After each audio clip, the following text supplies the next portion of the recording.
Salut, chers fidèles abonnés de cette chaîne, cliquez pour gagner. J'espère que vous allez très bien. Alors, aujourd'hui, nous allons parler du Nigeria. Voilà, et ce qui se passe.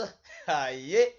Nous allons parler de visa avec Ethereum, ce qui se passe encore là-bas. Nous allons parler de l'épisode FTX franchement, qui est encore alarmant. Nous allons parler de Shiba Inu. Est-ce une surprise ou une manipulation? Et nous allons parler en fin de compte du mémé coin, le papa des mémé coin, le mémé coiniste, oui, de Elon Musk avec le dog coin, oui. Alors, si tu n'es pas encore un fidèle abonné, prenez l'agréable plaisir de vous abonner parce que ce n'est pas facile de venir de temps en temps apporter des informations comme celle-ci à la communauté crypto dans ce marché baissier où plusieurs personnes sont parties en vacances, d'autres ont abandonné le navire, mais nous sommes toujours là. Alors donc, encouragez-nous. Si vous n'êtes pas encore un abonné, abonnez-vous. C'est simple, c'est ce qu'on appelle la reconnaissance. Et mieux encore, donnez un j'aime à la vidéo. C'est très important pour que nous puissions arriver loin. Alors, ce matin, qu'est-ce qu'on nous dit ici? Ce matin, on dit clairement, un shitcoin peut être un meme coin. Mais un meme coin n'est pas forcément un shitcoin. Oui, en fait, les gens confondent meme coin, shitcoin. Les gens appellent tout shitcoin. Non. Non. Donc, un meme coin peut être un shitcoin. Mais ce n'est pas tous les meme coins qui sont des shitcoins, les gars. J'espère que vous avez compris. Vous avez compris cela. Et on peut passer à autre chose.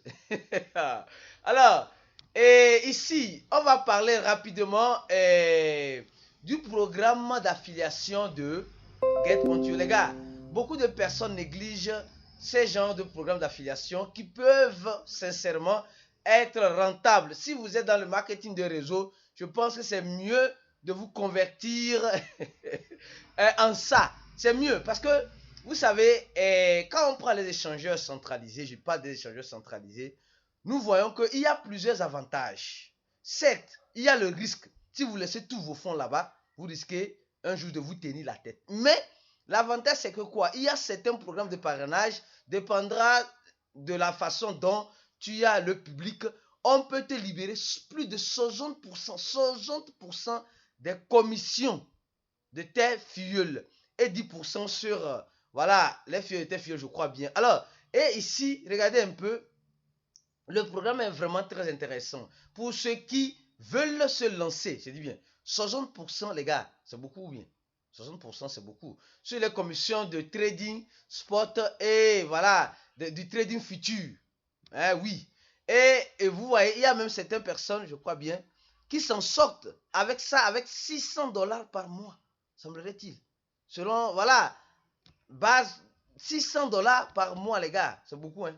C'est beaucoup. Donc, si vous savez vraiment utiliser ces programmes d'affiliation, je pense que, surtout de Get, qui te donne l'opportunité à 60%, je pense que ça peut être avantageux pour toi, si tu es intéressé. Alors donc, rapidement, nous allons passer maintenant à l'information sur le Nigeria. Les gars, c'est intéressant. Oui, c'est intéressant. Aujourd'hui, on commence par voir, mais ou bien on va tous migrer vers le Nigeria.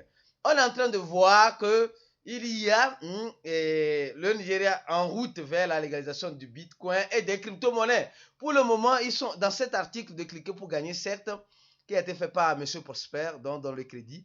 Et où là, oui, il dit oui, Ibrahim, d'après l'interview, etc. On dit, la loi sur, on dit, voilà. Par contre, il reconnaîtra le Bitcoin, la loi qu'ils sont en train de vouloir adopter, il reconnaîtra le Bitcoin comme actif légal pour les investissements. Par contre, les investisseurs pourront ainsi placer leurs capitaux dans les classes d'actifs volatiles de manière, voilà, légale, de manière légale dans le pays. Alors, donc, ça prouve clairement qu'après la Centrafrique, maintenant le Nigeria est en train de lutter pour adopter les crypto-monnaies. Les gars, vous ne trouvez pas ça intéressant? C'est seulement un pays d'Afrique, chapeau. Chapeau. Nigeria, chapeau. Oui, chapeau. Si tous les autres... Et vous avez remarqué que, bon, à part la Centrafrique qui parle français, Les autres pays sont en train d'observer. Bon, on espère que ça va venir. Nous espérons que ça va venir. Alors, deuxième information rapidement, celle-ci. Celle-ci, on dit le créateur de League of Legends lève à FTX dans le tribunal para encerrar parceria. Ou un peu le fondateur de ce jeu-là, Sect, a signé un partenariat avec FTX pendant 7 ans. Pendant 7 ans. 7 ans. Sect, il a reçu, on dit, onde empresa recebeu l'entreprise là a reçu 96 millions pour voilà, être partenaire de FTX. Maintenant que FTX est en train a coulé, le navire a coulé, le gars maintenant en train de faire un procès pour finir avec le partenariat avec FTX. Oh, mon frère, c'était pas sur 7 ans. Tu as pris l'argent ou bien tu n'as pas pris? On dit FTX pagaria. On dit elle se devait payer plutôt. Devait payer. Pagaria, c'est somme. Mais semblerait-il que FTX n'a pas tout payé. FTX n'a pas tout payé. Bon, donc, comme ils n'ont pas tout payé, lui ici, comme il est en train de voir que FTX est en train de partir, il va prendre pour lui dedans parce qu'il a signé un partenaire de 7 ans. Soit ils auront le contrat, soit il finit de payer le reste. Je suis sûr que le contrat sera rompu parce que avec cette affaire d'FTX où ils n'ont plus assez d'argent. Mais FTX a investi beaucoup. Mais 96 millions de dollars juste pour un partenariat. Mais ils n'ont qu'à venir être partenaire de cliquer pour gagner. Ou bien non, on ne veut pas ce partenariat qui va venir avec d'autres problèmes. Non. Alors donc, ça, c'est la deuxième information. Troisième information, celle-ci, les gars. Ça commence par être très intéressant, les gars. On dit, Visa est en train d'explorer les options pour des paiements automatisés via les wallets d'Ethereum, les gars. Ici, ils sont en train de parler, quand vous lisez l'article, ils sont en train de parler, Visa ne veut plus passer par les banques. Visa ne veut plus passer par les banques. Voilà, Visa ne veut plus passer par les banques centrales, mais il veut passer maintenant par un système de façon décentralisée. De façon décentralisée, les gars. Imaginez-vous, vous ne pouvez plus, Visa intègre, c'est vrai, ils intègrent des systèmes qui permettront aux utilisateurs, des fanatiques comme nous, en crypto-monnaie, de ne plus passer par les banques et de passer directement de Visa avec nos wallets décentralisés, surtout avec les wallets Ethereum.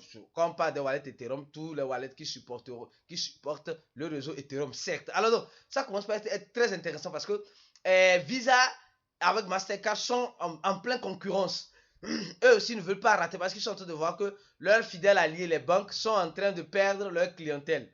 Et comme ils sont en train de perdre la clientèle, et la clientèle qui est là maintenant, c'est la clientèle de la crypto-monnaie. Alors, comme eux, excusez-moi le terme, c'est ça profite, ils vont s'accrocher pour manger pour eux aussi dedans.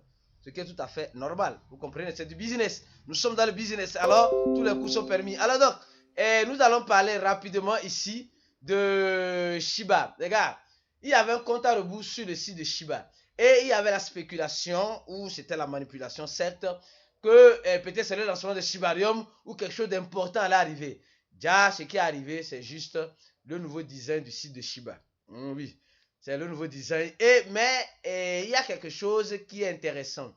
Ils sont en train de parler de leur écosystème.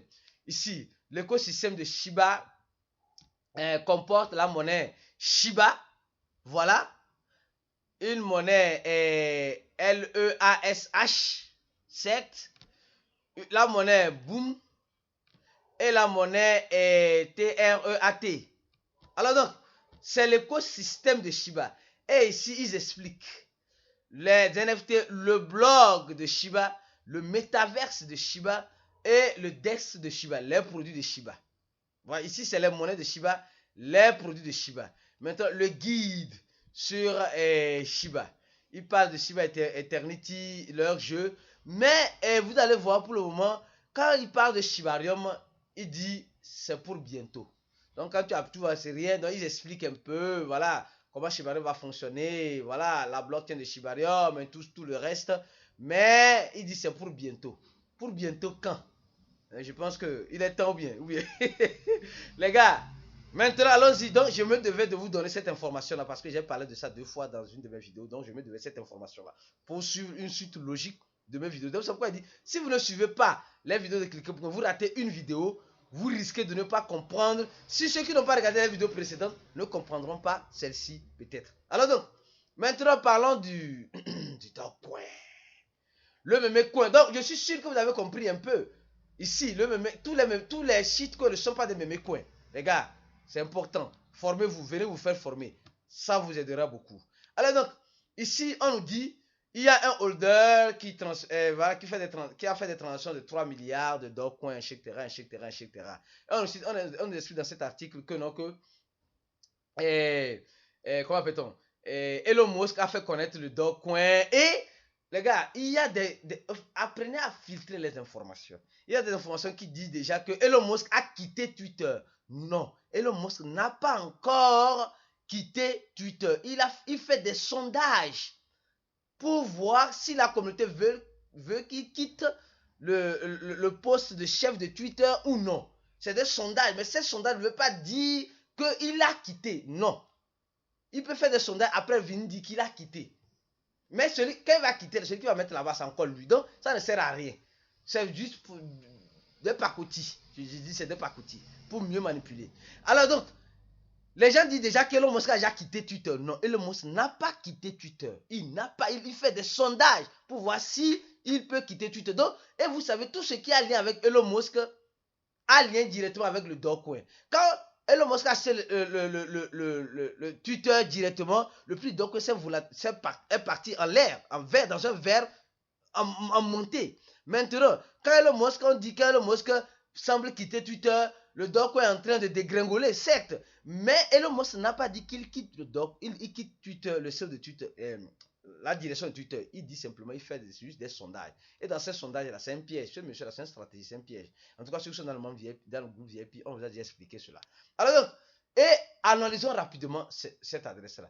Vous savez, il faut souvent apprendre à fouiller. Cette adresse-là qui était ici, mais cette adresse-là, qui est deuxième adresse-là, qui était en bas de Binance. Donc cette adresse-là détient plus de Dogecoin que l'adresse de Binance. Vous voyez un peu? Allons-y. Quand nous regardons rapidement, je vais voir la vidéo. Déjà 12 minutes. Vous allez voir quelque chose. On suit cette adresse-là depuis qu'elle a été créée et nous avons fait plusieurs vidéos sur ça. Regardez pertinemment ce qui s'est passé. Regardez pertinemment ce qui s'est passé. Vous allez voir qu'aujourd'hui nous sommes au 20 et presque toutes les semaines, cette adresse achète des Dogecoin. Des Dogecoin. Il achète toujours une quantité de 10 millions. 10 millions de Dogecoin. Chaque fois, 10 millions de Dogecoin. Qu'importe le prix, 10 millions de Dogecoin, 10 millions de Dogecoin. Mais récemment, il y a eu une sortie de 30 millions de Dogecoin. Et l'adresse a été créée, je crois bien, comme je vous ai déjà dit cela, dans le mois passé, certes, elle a déjà plus de 8 milliards de Dogecoin.